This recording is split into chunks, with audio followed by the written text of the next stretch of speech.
And we're back live right here, Johannesburg 2026. This is Global Leaders. The man I have on set right now is an absolute superstar. I think he's been on many different sets, and now he's here on the Global Leaders set. Adriaan, how you doing? Good on you. Such an honor to have you with us on the Global Leaders Show. How about you tell our viewers a little bit more about yourself? Well, I'm South African actor, best known for Afrikaans series and soaps. I think most people will recognize me from Afrikaans daily soap Getrouwd met Rugby, where I portrayed the character of Bux Marie. Um, yeah, it's an interesting industry, a very difficult one, but a fun one. Well, I know that a lot of people are going to be watching this video, and you can see South Africa sort of entertainment industry seems to be on a boom, especially with the polygamous releasing, going nationwide and internationally, shall I say? What is your secrets to your sex? How do you do it, Adrian? The biggest secret with, especially with an industry like acting that is extremely competitive and extremely tough on you with all the rejections you get from one edition to 100 editions that you don't book, is resilience.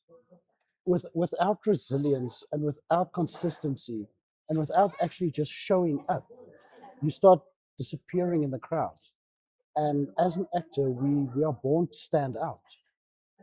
And if I can encourage someone else in the entertainment industry or just in life to just go out and stand out. None of us were born to fit in. We were all born to stand out and grow and uplift and stand strong in who you are and what you believe in. I like that, and I like when you say that we are all born for greatness. You know, we Yeah, were born to stand out. Now, the one thing that I know is so important, you know, you are the type of individual who's been in the industry for many years. You've had the opportunity of working with some of the greatest artists, and now I'm sure it's only going to get bigger and better. Part of the top 100 influential men, South Africa 2026, also going to be awarded at the Gold Reef City on the 15th of August. Now, what advice do you have for, I would say, actors, upcoming actors, or even seasoned actors who are going through that audition sort of phase right now?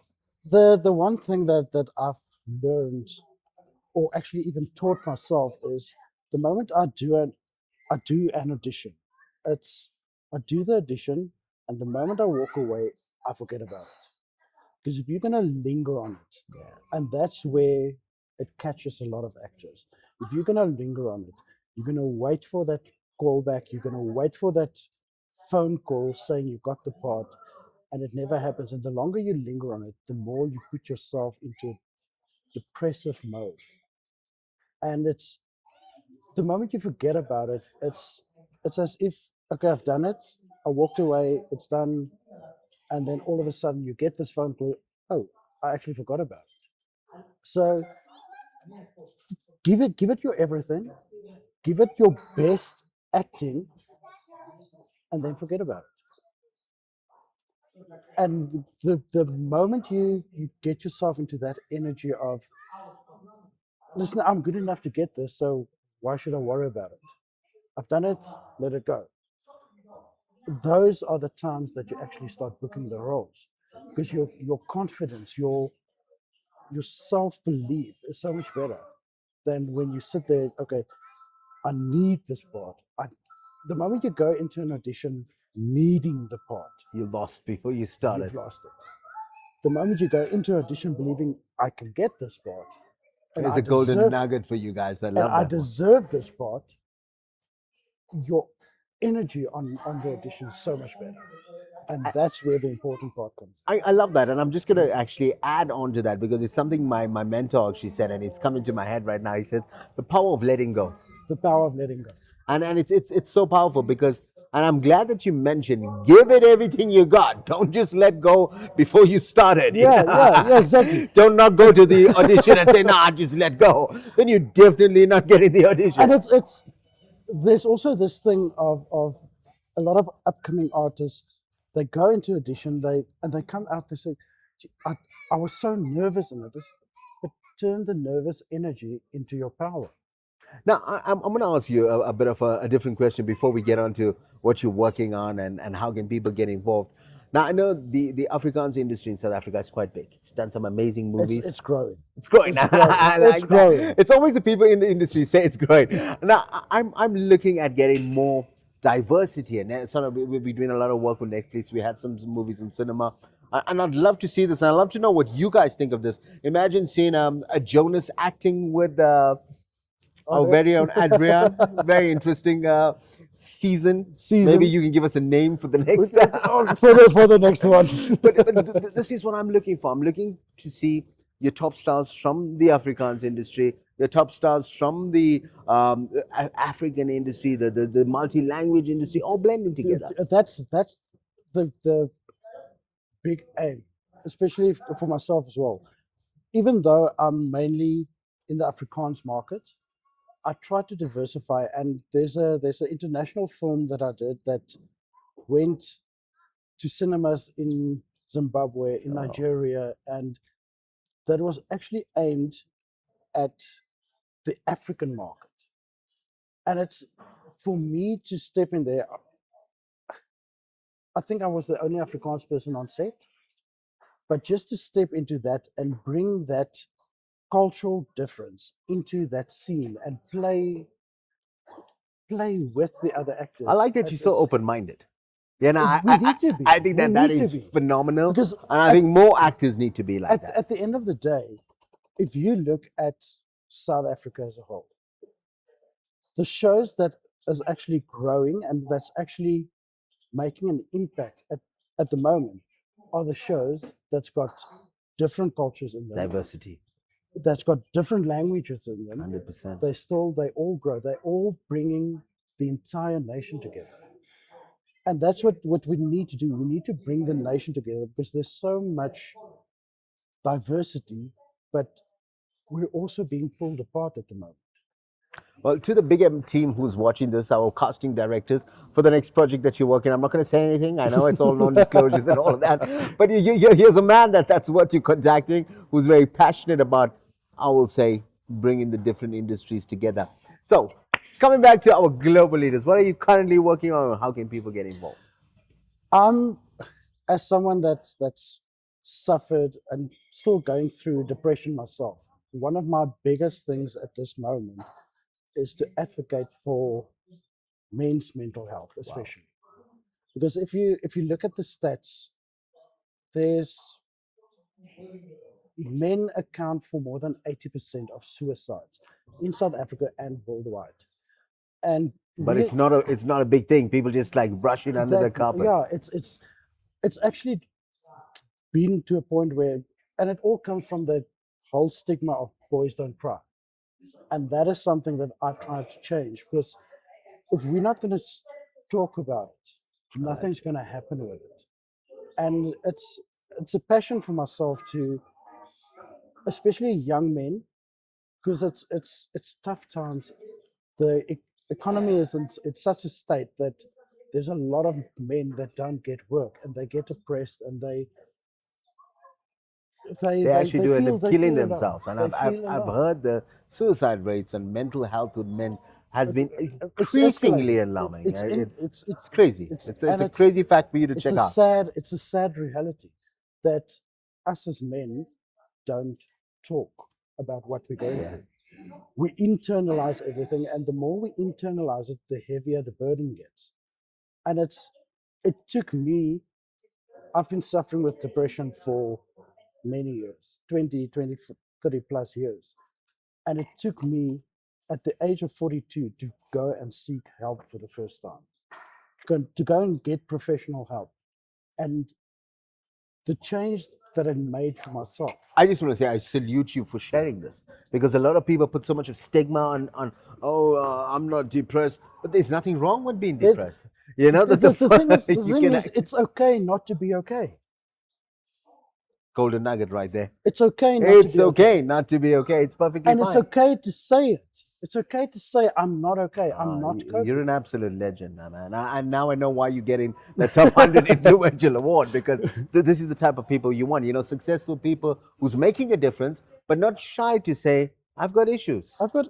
I mean, we all do have We issues, all have but how issues. often do we admit it? How often do we use our challenges to inspire other people?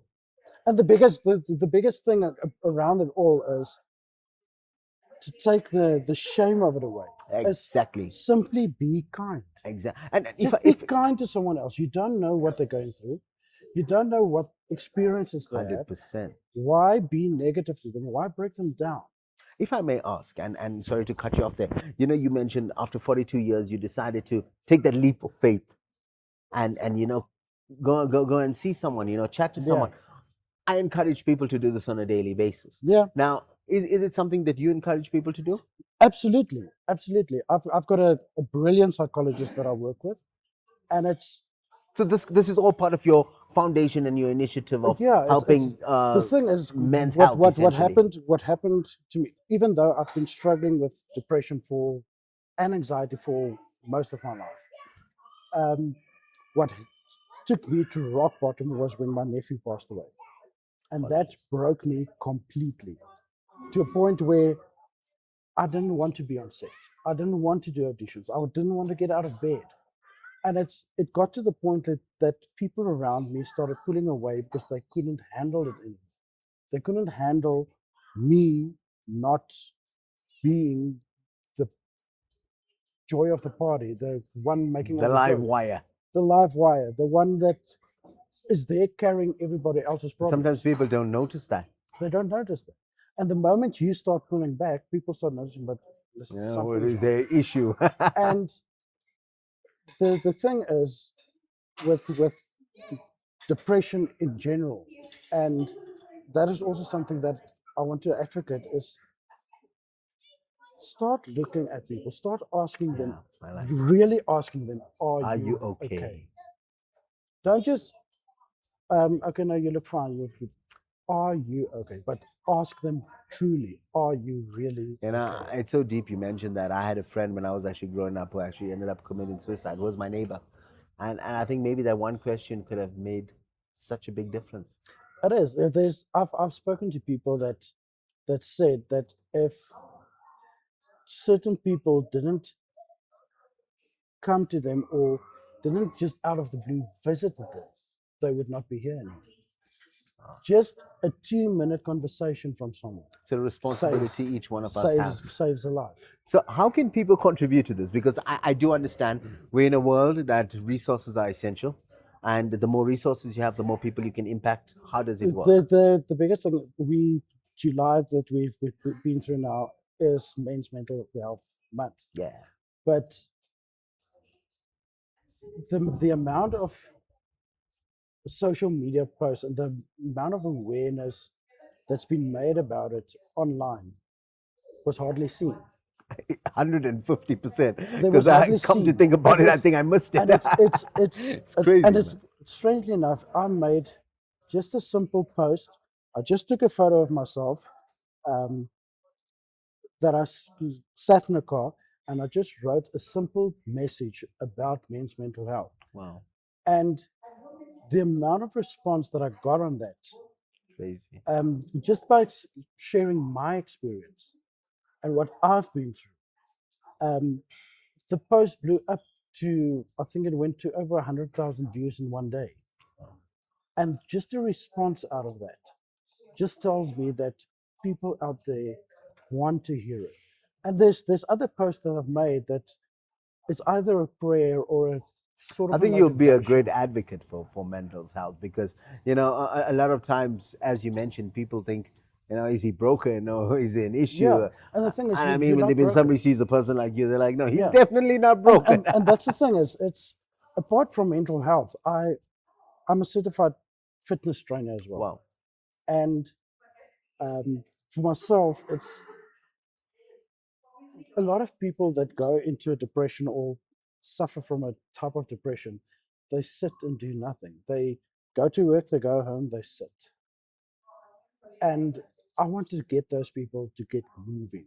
Yeah. It's one thing I decided when I turned 40, I decided I'm going to look my best that I've ever looked in my life.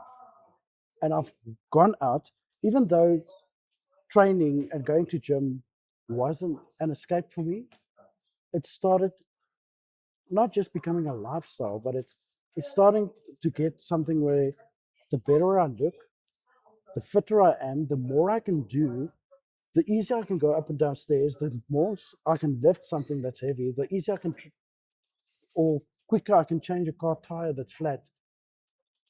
You start feeling better Yeah. because you've got the energy. Correct. You can still do all those things if you're not fit or not energetic.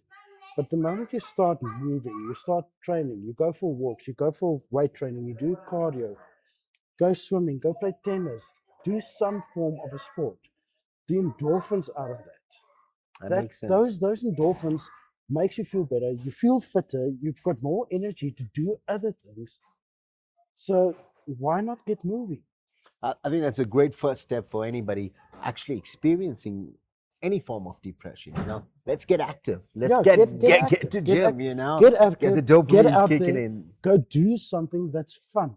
Go do So something that's adrenaline junkie. Go do coming back to my question on, and I do know that there will be a lot of people because it's a real topic, Yeah. and I know that it is often overlooked.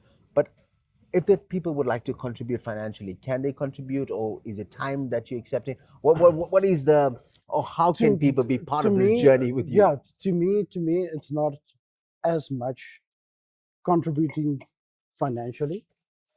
It is what I would like people to do is with my social media presence and the advocacy on there, whenever I do some sort of a post about mental health, telling my story about mental health, if people can just go onto social media and share, Share even awareness. share my post for awareness, or even go onto my post, leave your comment about your experience to tell people how you went through it. Because if I go through a lot of the comments on posts on mental health, on um, anxiety, there's so many people that go through it. I know exactly what you're going through. And thank you for saying this. And thank you for being someone that's in the public eye, expressing that you've gone through it as well. Exactly. Because I've always felt alone. And that's the biggest thing. The more we can make people feel that we are not alone, that you're not alone, there is someone that will listen. That is what I'm trying to bring out of. So I don't want people's money. I don't want financial support. If there is kind of conferences and business ventures or meetings that they want to go into and invite me as a keynote speaker. Shaping the future of global leadership. Welcome to Global Leaders, Johannesburg 2026.